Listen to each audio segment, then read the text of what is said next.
بسم اللہ الرحمن الرحیم نحمدہ ونصلی ونسلم علی رسولہ الکریم اما بعد المرقات فی علم المنطق سبق نمبر 47 سبق میں ہے الاولیات والفطریات۔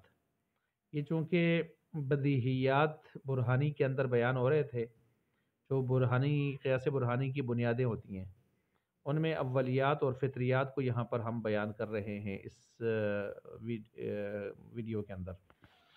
چنانچہ سب سے پہلے اولیات کے بارے میں یہ سن لیں۔ اولیات یہ وہ قضایا ہیں کہ جن کے اطراف سے مراد ہے ان کے موضوع، محمول اور نسبت کا تصور جو ہوتا ہے نا، تو اطراف سے مراد ہوتے ہیں موضوع اور محمول۔ موضوع محمول کا ان کے اطراف کا جیسے ہی آپ تصور کرتے ہیں تو عقل کو یقین حاصل ہو جاتا ہے، مزید کسی واسطے کی ضرورت پیش نہیں آتی۔ مثال کے طور پر الکل اعظم من الجزء، کل بڑا ہوتا ہے جز سے۔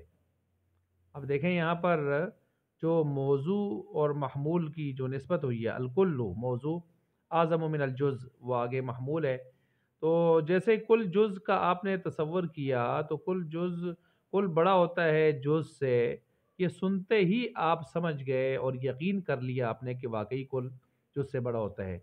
اس میں کسی واسطے کی ضرورت پیش نہیں آئی کہ آدمی تھوڑا سوچ فکر کرے کہ کیسے بڑا ہوتا ہے۔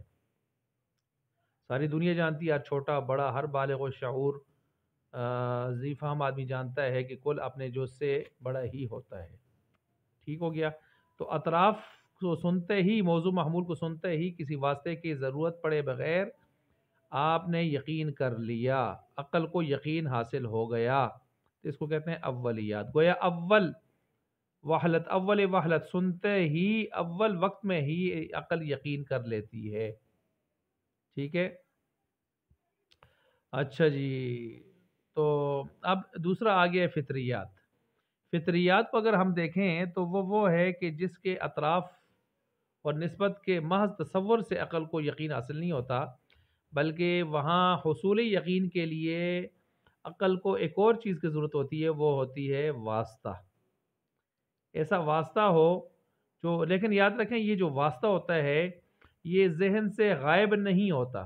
جیسے ہی اطراف بولے جاتے ہیں تو اطراف کے موضوع محمول کے بولنے کے ساتھ ہی جو نسبت کی جاتی ہے اس کے ساتھ ہی واسطہ خود بخود دوڑا ہوا آ جاتا ہے، گویا ساتھ ہی ہوتا ہے، واسطہ غائب نہیں ہوتا، لیکن واسطے کی ضرورت ہوتی ہے۔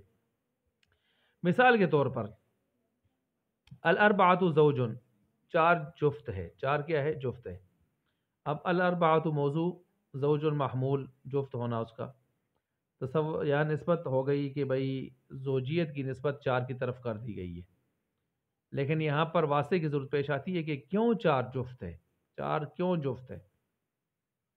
ٹھیک ہے، اس میں اب واسطے کی ضرورت پیش آتی ہے۔ واسطہ کیا ہے؟ انقسام بمتساویین، اس لیے کہ چار دو برابر حصوں میں تقسیم ہو رہا ہے، تو چار دو برابر حصوں میں جب تقسیم ہو سکتا ہے تو ظاہر بات ہے دو برابر حصوں میں تقسیم ہونے والی چیز جو ہوتی ہے جس میں کسر نہ آئے، سوا، ڈیڑھ، پونے دو، کسر نہ آئے، تو وہ چیز جفت شمار ہوتی ہے۔ ٹھیک ہو گیا؟ جفت شمار ہوتی ہے۔ اور یہ دو برابر حصوں میں الانقسام بمتساویین، دو برابر حصوں میں تقسیم ہونا، یہ واسطہ ہے جو ذہن سے غائب نہیں ہوتا۔ جیسے ہی آپ جفت کا کوئی عدد بولتے ہیں تو یہ فوراً واسطہ ساتھ ہوتا ہے، تو لیکن واسطے کی ضرورت پیش آتی ہے۔ ایسے ہی جب آپ کہیں گے الواحد نصف الاثنین، ایک دو کا نصف ہے، تو جیسے ہی آپ اطراف کا تصور کریں گے ساتھ نسبت کا، موضوع محمول کا کے اعتبار سے، تو پھر فوراً آپ کو واسطے کی ضرورت پیش آئے گی۔ واسطہ کیا ہے کہ بھائی کیوں ایک دو کا نصف ہے؟ تو آگے واسطہ خود آئے گا کہ دو کا ایک سے دگنا ہونا، دو کا ایک سے دگنا ہونا، دو ایک سے دگنا ہوتا ہے، یعنی دو گنا ہوتا ہے، تو یہ واسطہ جیسے ہی ذہن سے غائب نہیں ہوتا، فوراً ساتھ ہی ہوتا ہے، لیکن واسطے کی ضرورت پیش آتی ہے۔ صحیح ہو گیا؟ اب اسی وجہ سے اس قسم کے جو قضیے ہیں ان کو قضایا قیاساتها معها، ایسے قضایا کے جن کے ساتھ قیاس بھی حاصل ہو جاتا ہے، جن کے ساتھ قیاس بھی حاصل ہو جاتا ہے، کیونکہ ان کے ساتھ ایسا واسطہ موجود ہوتا ہے جو ذہن سے کبھی غائب نہیں ہوتا۔ واسطے کی ضرورت پیش آتی ہے لیکن واسطہ کے لیے الگ سے کوئی تگودو نہیں کرنی پڑتی، بلکہ واسطہ ان کے ساتھ ہی موجود ہوتا ہے، جس طرح کہ یہاں پر ہم نے کہہ دیا۔ ٹھیک ہو گیا؟